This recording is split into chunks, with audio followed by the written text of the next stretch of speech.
The intellectual dark web was first named by the mathematician and physicist Eric Weinstein on Sam Harris's Waking Up podcast in January 2018. It attempted to join together an unlikely group of intellectuals and alternative media personalities, all the way from psychologist Jordan Peterson to podcaster and martial arts commentator Joe Rogan, figures from across the political spectrum, but all supposedly united by their willingness to have open and difficult conversations. The name stuck. Interest in the phenomenon quickly spread far and wide, with many thousands joining the conversation online. Welcomed by some, ridiculed by others, and even questioned by some in the group. It's like a herd of cats, right? Because, so I've thought about, well, what unites us to the degree that there's an us, because that's not so self-evident.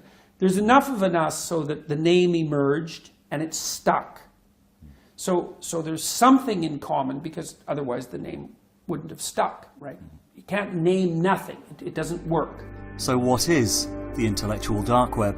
People in the group tend to reject orthodoxy, tend to reject ideology, tend to be interested in first principles thinking, meaning that if you don't take something on faith. It's a very smart concept to try to corral a very difficult group of very disparate people into one orbit.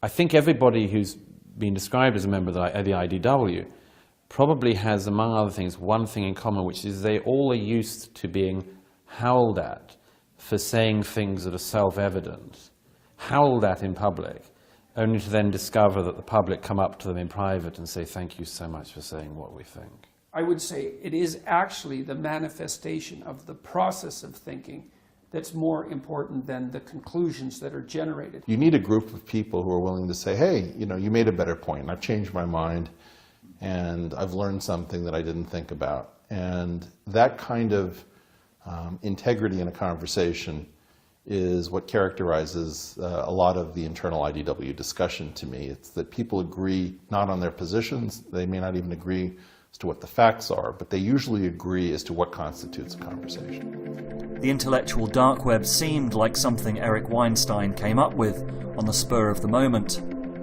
but it wasn't. It had been years in the making. Part of me wants to work quietly, and part of me realizes that we have to work in some public-facing capacity. And I personally have found it much more comfortable to have a private life, to not have everything that I'm thinking broadcast to a large audience. But I think we've run out of time, and so I think some of us are somewhat reluctantly choosing to make a different call now. I think that with the current administration in the White House, you're seeing a real discontinuity with the past, and it wasn't the discontinuity that I was hoping for. We had to break with the past, and I think that the way in which we are now breaking with the past is so destructive. Nobody knows what to believe, nobody quite knows what's true, nobody knows where to turn.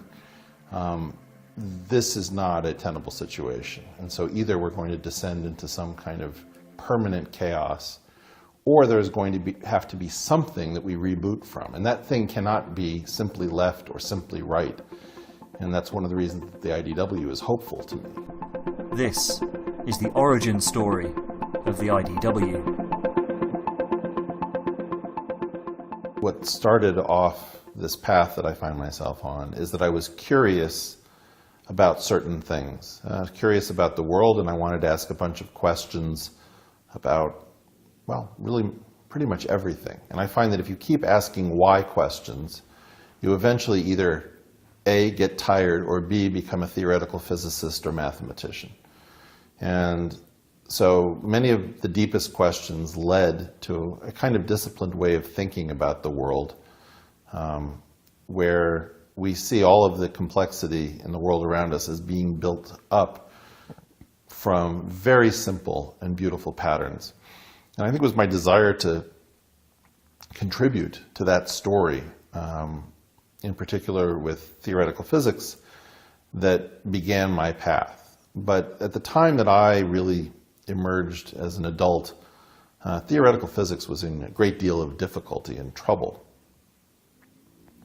And I think as I came to understand that there was a big story that was going to affect everything that I cared about. It was going to affect the markets, it was going to affect our families, our sense of ourself, our security. And that story is the story of what happens when humans get addicted to high levels of broadly distributed, stable, technology-led growth, and then are denied the ability to continue on that path. That means that you're set up potentially for war, for civil unrest, for communism if people try to grab what their neighbor has, or fascism if people try to maintain order at all costs. I define this thing called an ego, or an embedded growth obligation. And an embedded growth obligation is how fast a structure has to grow in order to maintain its honest positions.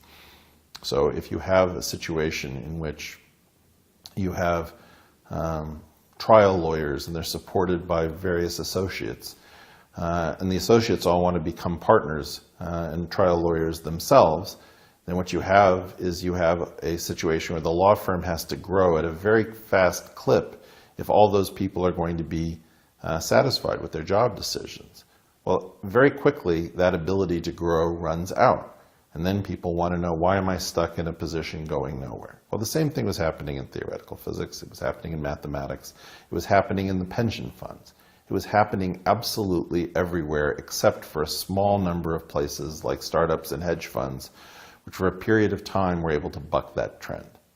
And as I came to understand that we were in some sort of society-wide Ponzi scheme since the late 60s, early 70s, and that there was no way to continue to grow our way out using the previous tools, I started to understand that society was going to be lying about almost everything at almost all times. And that's a very terrifying thought to have.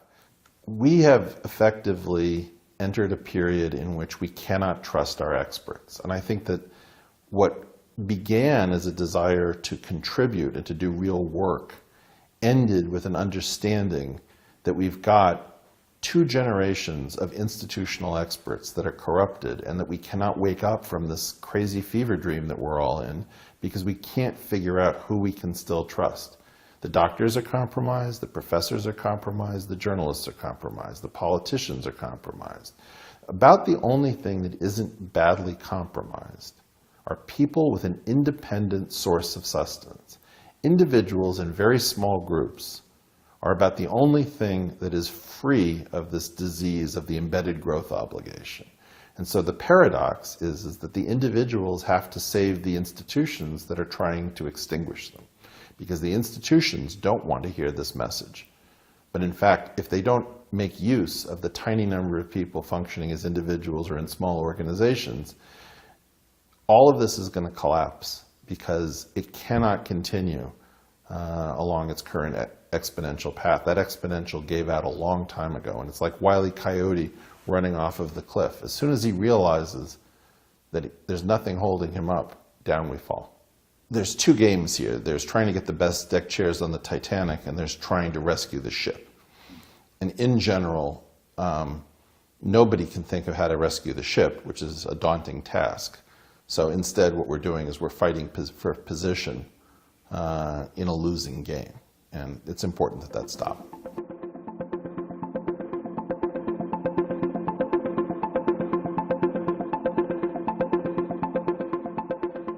You've talked about this phrase, the war on excellence. Mm-hmm. That sounds like a very counterintuitive or a very odd thing to be declaring war on. Well, yeah. So it has to do with excellence in and of itself isn't the problem. The problem is that we don't realize that excellence is a modality that is expensive.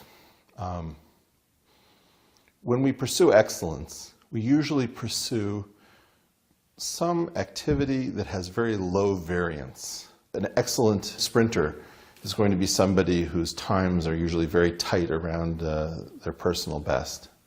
Well, those low variance behaviors are at the cost of high variance behaviors. And most of what I think actually ends up moving the dial in human history is high variance human activity. So what is it that allows somebody who's as unreliable as Jim Watson of double helix fame to repeatedly deliver outstanding discoveries? So you have a guy who you can't take to any party, and on the other hand, a giant chunk of modern molecular biology is due to him, and cellular biology. So you have very high variance individuals who are maddening. They're difficult, they're unpleasant, they're time consuming, but they're able to play the far right tail of the distribution and bring us unbelievable wonders. So a famous example for me is Bill Shockley, who was a eugenicist and kind of a bit of a nutcase with respect to certain ideas to many. On the other hand, you know, he was one of the prime reasons that we got the semiconductor and built an industry around it. And if you think about all of the things that are done with transistors, you know, a lot of them go back to Bill Shockley. Okay, well, are we willing to give up our semiconductors in order to protest Shockley's excesses in the field of eugenics? I, in general, am not. I'm willing to tolerate a lot of eccentricity and difficult behavior and unpleasant people.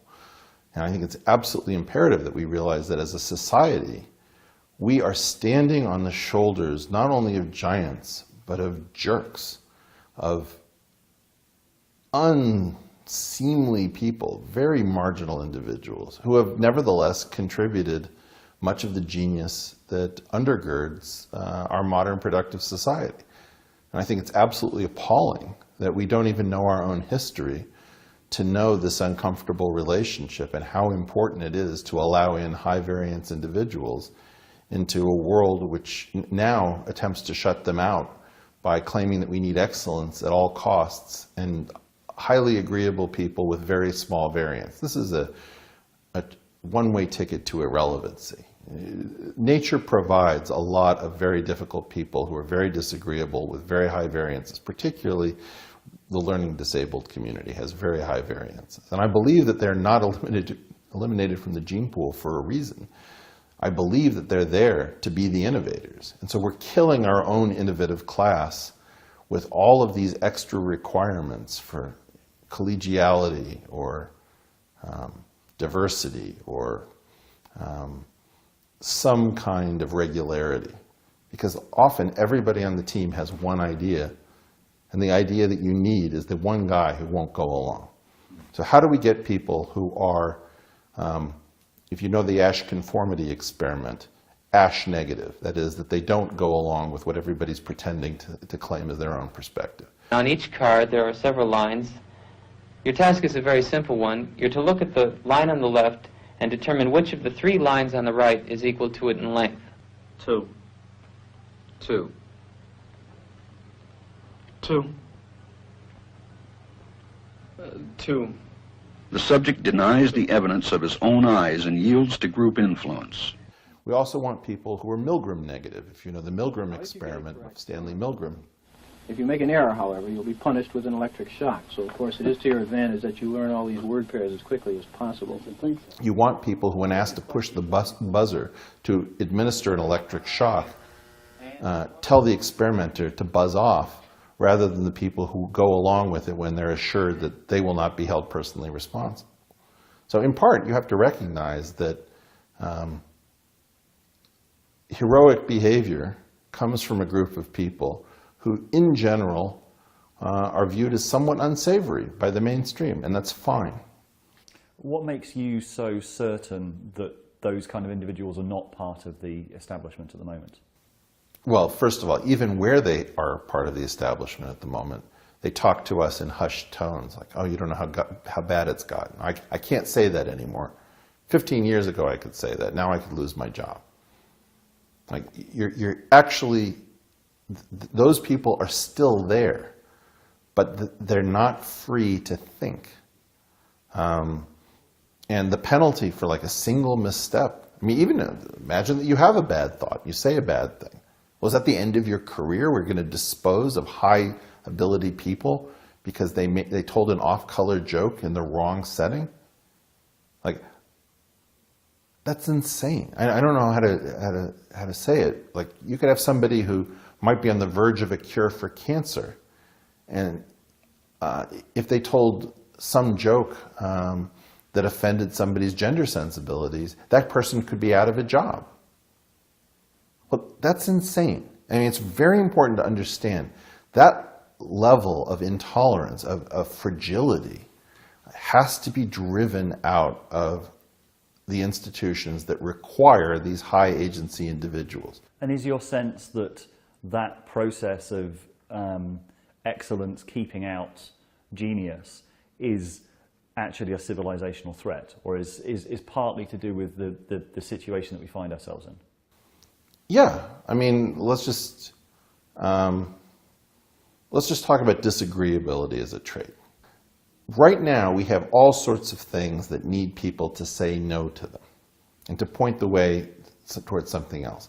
No, we should not be pushing for citizenship for everyone in the country who's here illegally. No, we should not be allowing the claim that Islam is the religion of peace and therefore the least close to any kind of violent act. Obviously, they've got a problem and they need our help and we need their help. We need to be talking about these things. Obviously, trade is extremely redistributive, and to claim that it makes a rising tide which raises all boats is malpractice for an economist to mouth those words. We need to clean house for people who are lying, obviously lying, about very simple things. And the only people who are likely to be the people who are going to say that are going to be people with their own theories. They're going to be people who are highly disagreeable, highly creative, and somewhat self-destructive. We want those people rather than we have excellent people, and that's our problem. It's a plague. And it's not that excellence is bad, it's that we have way too many excellent people in proportion to the number of geniuses and heroes in the population.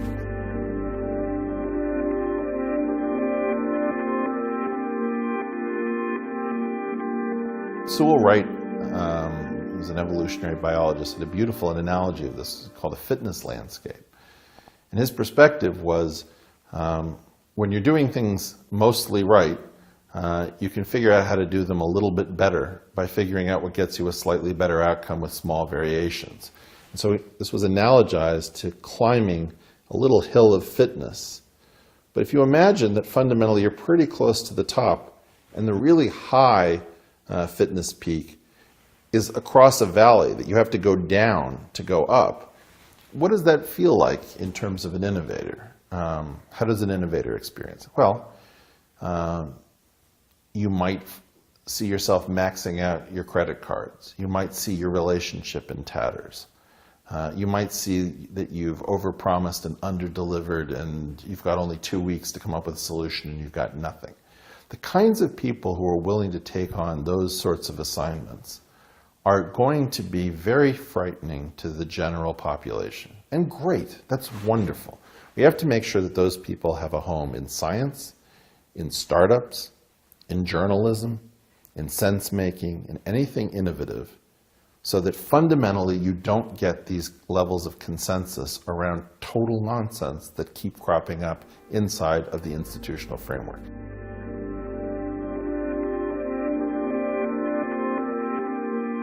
I think what they do is they construct very durable narratives about people who refuse to go along. So in general, when I hear the word consensus, my initial hit on the word consensus is negative. Why is that?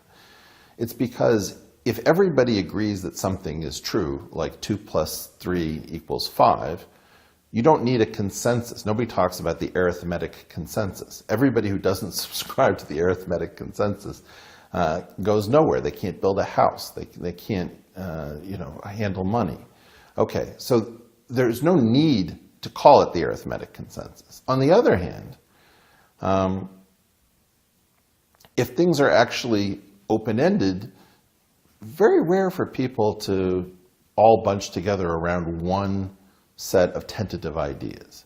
So what you find is that in general, you would expect a cacophony of people, each with their own pet ideas when things are genuinely uncertain, or you would find everybody falling in line when more or less it's clear that, that the world goes one particular way. So in general, I think what's going on with a consensus is that a consensus is usually achieved through some sort of incentivizing people, as the mobs, the violent mobs in Mexico say, plato o plomo. Do you want silver or do you want lead? So you're given a certain amount of encouragement to come to a particular perspective, maybe in terms of grant money or speaking opportunities, and you're given a disincentive, which is this is what's going to happen to your career if you don't fall in line. And so using a plato o plomo model, you suddenly get a lot of people pretending that they all agree to some kind of consensus position. Consensus thinking almost destroyed the financial system in 2008. Eric had been warning about the danger of mortgage-backed securities since 2002. I got very involved in economics, tried to bring some of the discipline that came from theoretical physics and differential geometry into neoclassical economic theory. We were some of the first people to become alarmed about the role of mortgage-backed securities and their ability to potentially blow up the world economic system. By 2008, it had become clear to everyone that we had built a massive society-wide fiction, which the Mandarins had called the Great Moderation. And this is one of the things that gives me confidence that when large numbers of well-credentialed and well-spoken experts sitting in the most powerful positions in your society all agree on something, you should not be intimidated or cowed, because what's quite possible is that groupthink has taken over the entire system.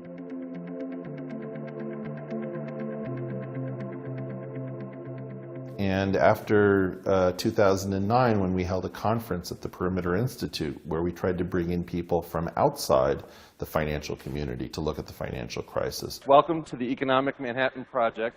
I got a very good view of why and how the individual expert communities resist visitors from other fields, because the visitors from other fields don't have any allegiances. And the people who are in that particular field have built up to very defensive positions. So I got a chance to see, well, what happens when you bring mathematicians, computer scientists, theoretical physicists, corporate executives to look at the financial crisis. The guys who are actually doing finance get very freaked out and they circle the wagons.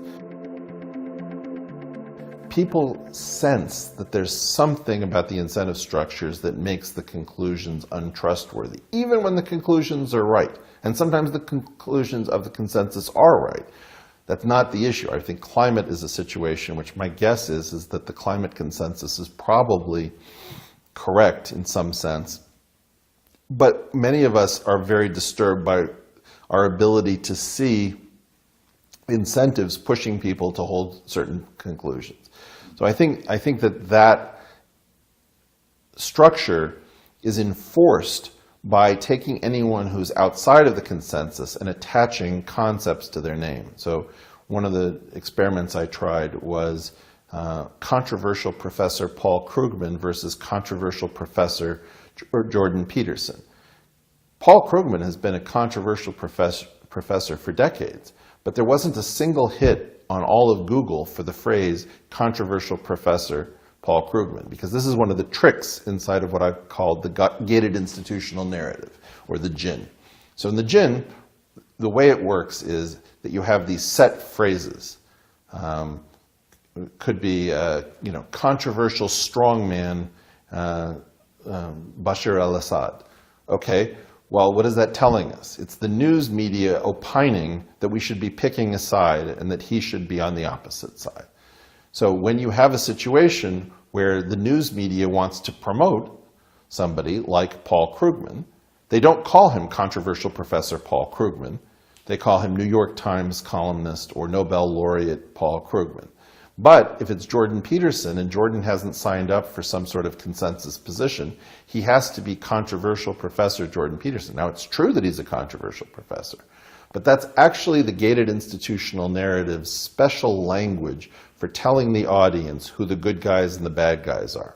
And if you go back to professional wrestling, this would be called heels and baby faces, or faces. And so the idea is that Paul Krugman would be a face and Jordan Peterson would be a heel, but instead of being open about the fact that wrestling is a simulated performance sport, in the journalistic endeavor, we pretend that journalism is actually a search for truth, which I find hysterically funny.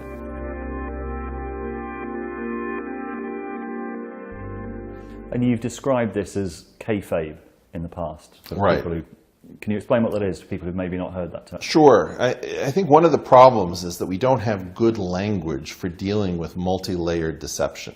And the two places that I thought had pretty good language were the intelligence community and professional wrestling. So professional wrestling was the easier, it's hard to get spooks to give up their secrets. So what I did is I started to look into professional wrestling and what are all of the terms that they have to maintain to keep track what the actual storylines are, what the simulated storyline. Sometimes you have a simulated storyline that apparently breaks into actual reality, like you're breaking the fourth wall, but it's actually a controlled structure where you're still in a fake story. So they call things that are fake works, and they call things that are real shoots. So a worked shoot is actually something that is set inside of a fake storyline, is apparently real and breaks the fourth wall, but is in fact fake. So you're talking about tertiary and eventually quaternary levels of deception. I don't think the human mind can do much more than 4 layers of lying.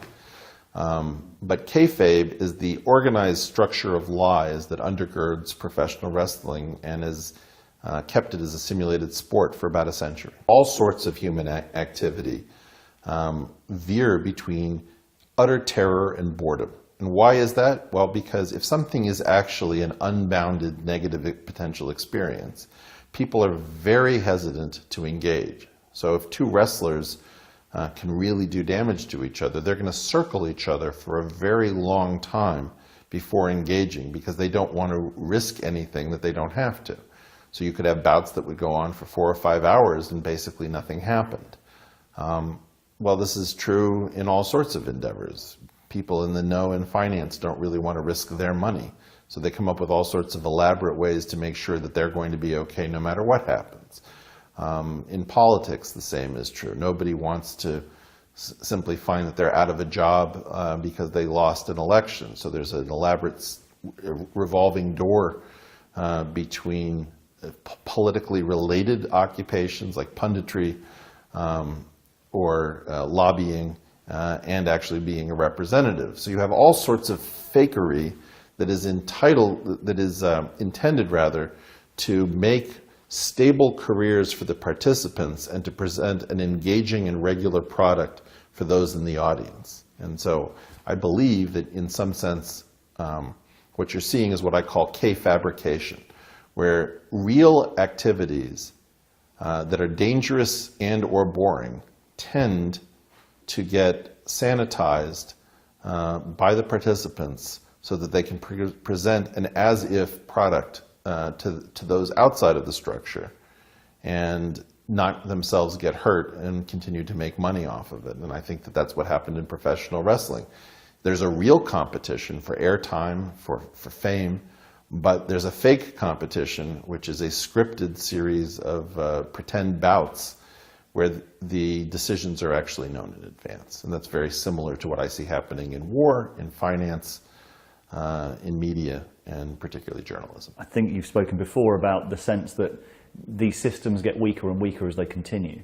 Why do you think that is? Which systems? Well, the political system, for example. That it seems that as time has gone on, the choices that we're being given in the political system get weaker and weaker. Well, because you're systematically driving out the people who should be trying to lead. You're making it so unpleasant to hold real opinions, to have real integrity. you're driving the costs of the specific group of people we need, so that instead the only people who are going to show up are the people that we should fear most.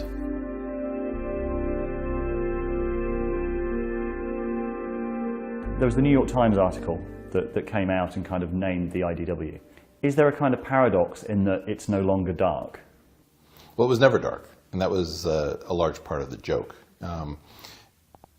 We have only been dark to one thing, and that thing is the institutional media and the main platforms, be they academic or governmental. So, if you will, I think that the mainstream media has pretended not to notice us, just as they've pretended to find everything we say either vapid or outrageous. But I think that, you know, what's really going on is that there's been a monopoly, effectively, on narrative held by the collection of major institutional voices. The true spectrum of thought is far broader than people have been led to believe. And I think that's where the IDW comes in, that it's not that we're just outside of the Overton window. Many of the points we're making really aren't found anywhere inside of mainstream media and established institutions, even though many of these things that we are talking about are simply commonplace observations. Did you have any doubts about that New York Times article?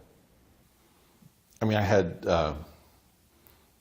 an infinite number of doubts about the New York Times article. Part of me wants to work quietly, and part of me realizes that we have to work in some public-facing capacity. And I personally have found it much more comfortable to have a private life, to not have everything that I'm thinking broadcast to a large audience. But I think we've run out of time, and so I think some of us are somewhat reluctantly choosing to make a different call now. So you're talking about a different way of thinking, people who have a different way of thinking. Is that what characterizes the members of the IDW? It's hard to say. I mean, I would say that everybody in the IDW is fairly disagreeable in the sense of Big Five personality inventory. So can you hold a position when you're the only person in a room that believes that thing? Like if it's you versus 100 people. I would say almost everybody in the core of the IDW is capable of holding a position where everyone is against you. And I think that that trait is extremely rare. Do you see the IDW as primarily a political project? No, I don't. I see it primarily as a precursor to anything decent.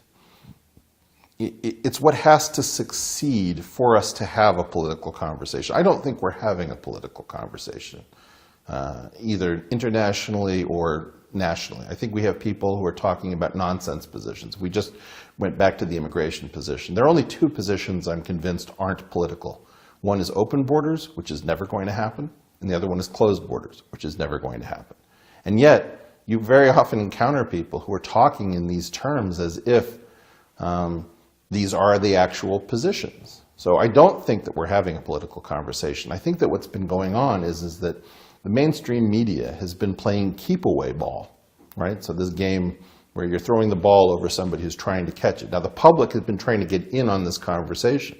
But what keeps happening is that our fake left and our fake right are engaged in a completely fake conversation about fake items, including fake news, which they themselves are pushing out, and then claiming to fight fake news. So the whole thing is so saturated in falsehood that people are waking up to the idea, oh, I've forgotten what it sounded like for people to actually have a discussion about a topic and how much time it takes. In general, it can't be done with 4 or 5 voices on a panel in 10 minutes with a few commercial interruptions. There's just almost nothing can be discussed that way. And what's worse is that the very people who would be best able to discuss it are never going to be invited onto those programs.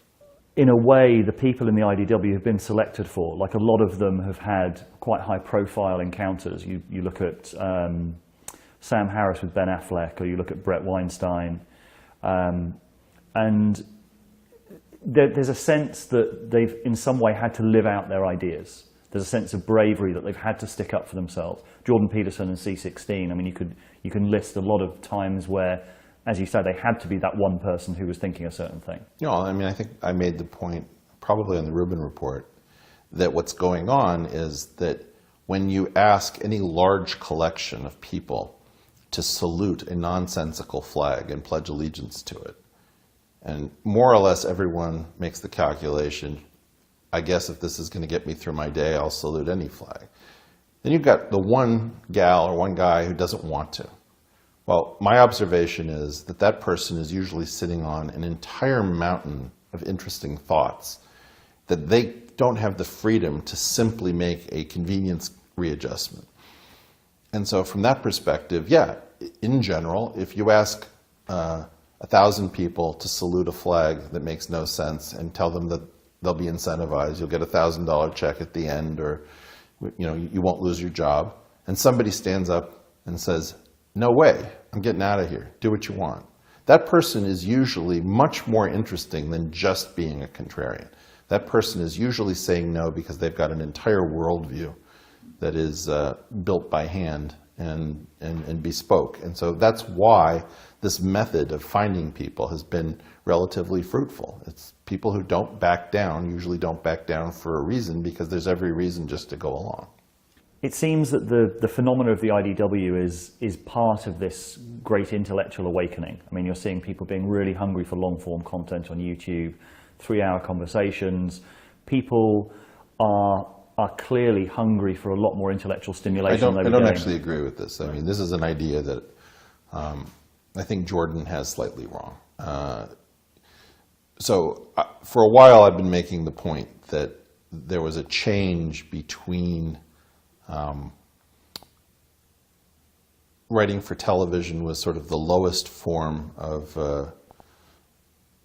an art, and that writing for movies allowed for real character development, but that the multi-season, multi-episode shows with very long storylines actually has the greatest character development, and so the greatest writers are now writing for TV. The important thing to understand is that it's not just the advent of long-form podcasting. What it is having the courage to say something using that medium. You have long-form podcasts that aren't attracting almost anybody.